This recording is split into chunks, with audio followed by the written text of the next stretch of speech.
Clearly, there is a wide variety of choices along the continuum, from strongly discouraging the default to strongly encouraging it.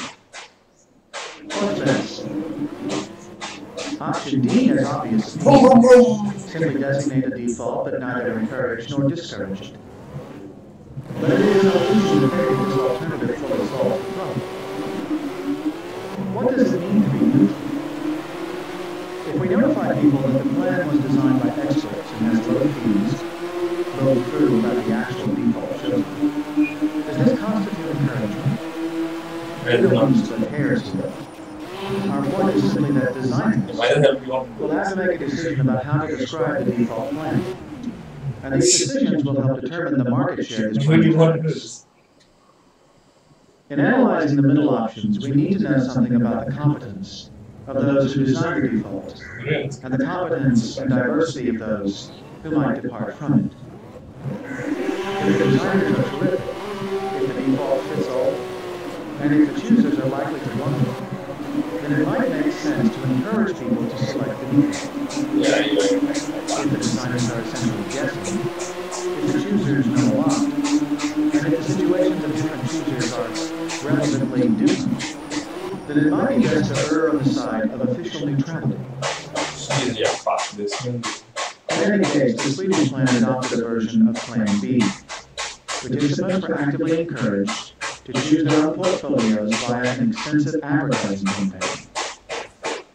This advertising effort seems to have had the desired effect because 2/3 of participants did select portfolios on their own. Participants were more likely to make active choices if they had more money at stake, and, holding money constant, women and younger participants were more likely to make active choices. We have a theory about why women were more likely to make active choices. We think that women were less likely to lose the enrollment forms and more likely to remember to mail them in. We admit to having no data to support this theory, and plead guilty to the possibility that we are being overly influenced via the availability bias, by the fact that our significant others are considerably more organized than we are. Of course, 1/3 of participants ended up with a default fund, and that figure might well seem high. It was, in fact, the largest market share in the fund. But the government campaigned hard to get participants actively, and a sense of the impact of the campaign can be inferred by what has occurred in the years since the plan was started. The upshot is that as the government's campaign diminished in intensity, people became significantly less likely to choose their own portfolios. Here are a few details. When the plan was launched in the spring of 2000, every participant who was then in the workforce was asked to choose a portfolio. In the years following the launch, new workers, mostly young people, had joined the plan, and they were also asked to choose a portfolio. But soon after the initial enrollment period, the government ended its advertising campaign, encouraging participants to make an active choice. Moreover, private funds themselves greatly reduced their advertising aimed at attracting investments. Probably as a result of both of these factors, the proportion of people choosing their own portfolios fell as well. For those workers joining the plan in April 2006, the most recent enrollment period for which we have data, only 8% selected their own portfolios. In fact, the purchase of active choosers has declined steadily, from 17.6% in 2001, the first year after the launch. Because these new participants are primarily young workers, this percentage is most usefully compared with that of workers who were under age 22 when the plan was launched in 2000. That group chose their own portfolios 56.7% of the time in 2000. Much more than that. Did active choosers make good choices? Were people made better off by choosing their own portfolios? Of course, we do not have any way of knowing the preferences of individual participants. And we also do not know what assets they may be holding outside the Social Security system. So it is not possible for us to say anything definitive about how good a job they did picking a portfolio. but we can nonetheless learn a lot by comparing the portfolios people actively constructed with a default fund on dimensions that sensible investors should value, such as fees, risk, and performance. To make a long story short, the active choosers didn't do so great. The default fund appears to have been chosen with some care. The asset allocation is 65% foreign, that is non-Swedish, stocks, 17% Swedish stocks, 10% fixed income securities, bonds, 4% hedge funds, and 4% private equity. Across all asset classes, 60% of the funds are managed passively, meaning that the portfolio managers are simply buying an index of stocks and not trying to beat the market. One good thing about index funds is that they are cheap. The fees they charge investors are much lower than those charged by funds that try to beat the market. Those low fees for the index funds help keep the costs in the default fund very low, 0.17%. This means that for every $100 invested, the investor is charged 17 cents per year. Overall, most experts would consider this fund to be very well designed. To see how the active choosers did as a group, we can examine the comparable figures for the aggregate portfolio selected initially by the participants who made their own choices. There are 3 points of interest in this comparison. First, although the allocation to stocks in the default plan was quite high, it is even higher in the portfolios actively chosen, 96.2%. People probably chose to invest so heavily in stocks because the stock market had been booming for the previous few years. Second, the active choosers selected to invest nearly half of their money, 48.2%, in the stocks of Swedish companies. This reflects the well-known tendency of returns and forecasts of future returns. We can't help but imagine the following conversation going on over a kitchen table somewhere in Sweden between Mr. and Ms. Svensson. Mr. Svensson: Wilma, what are you doing with that book? Ms. Svensson: I am looking for the best fund to invest in, Bjorn, and I think I just found it. Robar Aktiefondkontoret is the winner. It is up 534% over the past 5 years. If we invest in this, we can retire to Mallorca. Mr. Svensson: Yeah, whatever. Can you pass the gravlags? Because the investments of participants are influenced by recent returns, the timing of the launch of the program can have a strong impact on people's choices.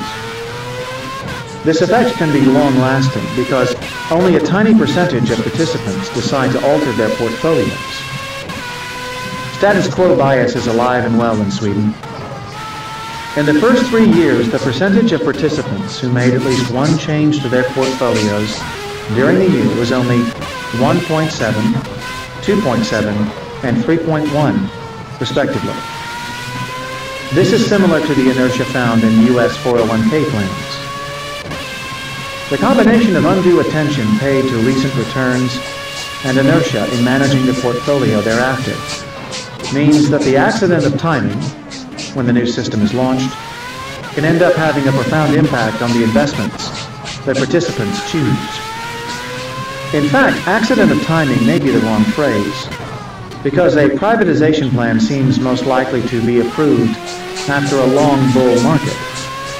Witness the decline in political support for the Bush plan after the bear market of 2001 and 2002.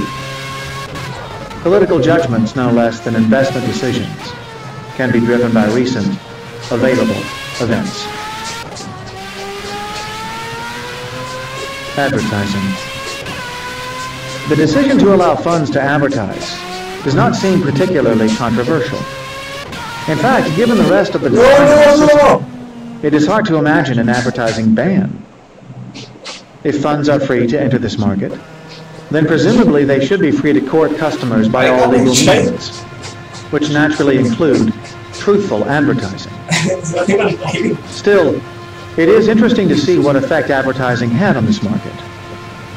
What should we expect?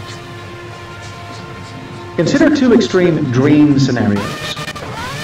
In the first dream, one being dreamt by a free market economist with a peaceful smile on his face, advertisers are helping to educate consumers by explaining the benefits of lower costs, diversification, and long-run investing, as well as the folly of extrapolating recent returns into the future.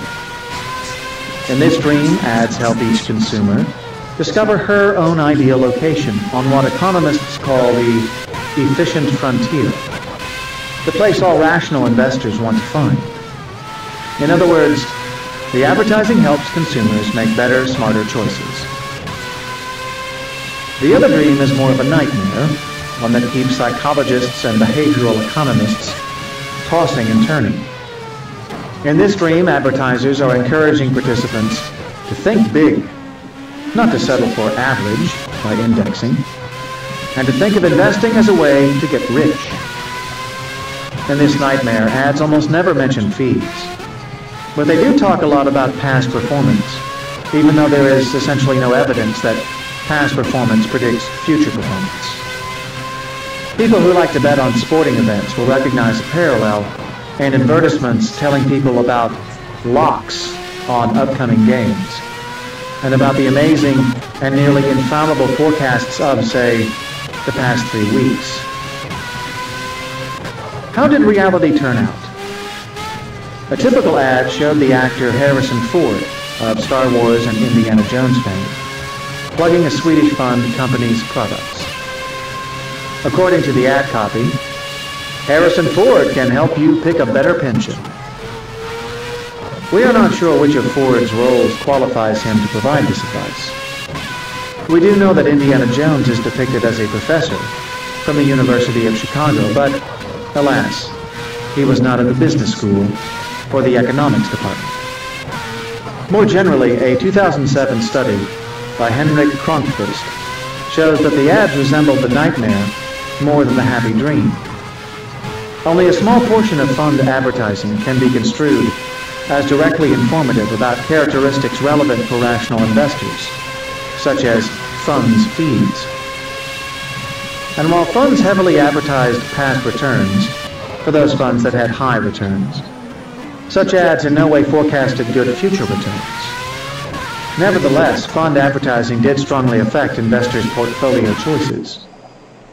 It steered people into portfolios with lower expected returns because of higher fees and higher risk through a higher exposure to equities, more active management, more hot sectors, and more home bias. Doing badly without nudges. The tale of privatization of Social Security in Sweden is highly revealing.